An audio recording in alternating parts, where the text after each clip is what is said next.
Ils ont des problèmes avec le commandement et le contrôle des troupes. Ils ne s'attendaient pas à une telle résistance des Ukrainiens. On ne les voit pas mener d'opérations coordonnées entre les forces aériennes et terrestres comme on pourrait s'attendre d'une armée moderne. Ils opèrent de façon très compartimentée. On pense que les Russes rencontrent de réels problèmes de commandement pour communiquer entre eux et entre les unités. C'est pourquoi nous n'avons pas observé récemment de réelles avancées majeures des Russes. Général Norlin, quelle est la réalité de cela? L'armée russe a-t-elle des problèmes de modernité? Oui, je pense que les Américains sont les mieux placés pour nous informer sur l'état de l'armée russe, puisqu'ils multiplient les écoutes, et puis on peut se fier quand même à la qualité de leur renseignement, même si, comme vous vous en souvenez, quelquefois, leur renseignement a été défaillant. Mais dans ce cas-là, ils avaient bien prévu l'entrée en guerre de Vladimir Poutine. Et là, on peut penser que leurs renseignements sont très fiables. Et c'est vrai qu'il semblerait qu'il y ait un problème majeur de coordination entre les différentes armées, aussi bien au sein de l'armée de terre qu'aussi bien entre l'armée de l'air russe, l'armée de terre et même la marine, dans une moindre mesure. Donc, or, la coordination dans les actions, dans la conduite des combats, est évidemment fondamentale. S'il n'y a pas de coordination, il n'y a pas d'efficacité dans le combat. Et ça surprend le militaire que vous êtes. Avant ce conflit, on a beaucoup dit, évidemment, que l'armée russe était une armée extrêmement puissante, au fait de la technologie. Là, ici, on en est loin. C'est une surprise pour vous ou bien c'est quelque chose qui se sait depuis longtemps?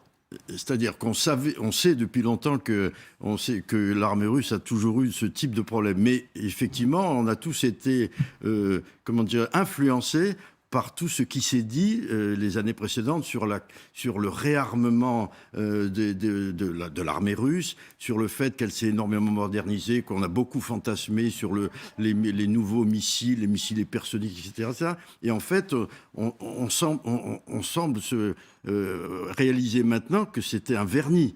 Que derrière, une fois que ce vernis s'est craquelé, a disparu, il reste l'armée type soviétique d'antan, avec d'énormes réserves de munitions, mais des munitions classiques, des problèmes de coordination, de communication, etc., et de commandement. Et John Kirby dit même qu'ils en viennent à se parler par téléphone portable. Ça pose évidemment une question de sécurité des conversations. Oui, alors effectivement, et donc les services de renseignement, non seulement américains, mais tous les services de renseignement occidentaux se régalent dans ce type de situation, parce qu'avec toutes les capacités d'écoute qui sont mises en place le long de la frontière biélorusse et ukrainienne, bien sûr, on arrive à avoir une bonne idée à la fois de la situation et aussi du moral des troupes, ce qui est aussi très important. Alors justement, vous allez voir que les Ukrainiens disent avoir intercepté une conversation entre soldats russes. Sylvia Micone, vous avez écouté ce document.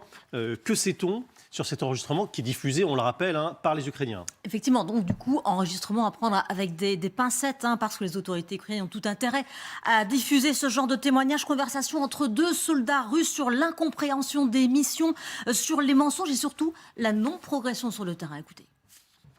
Тут такой трир. Я говорю, нас свой самолет авиабомбы скинул. Ну, это нормально. Охеренно, ебать. С добрым утром было, блядь. Не знаю, блядь.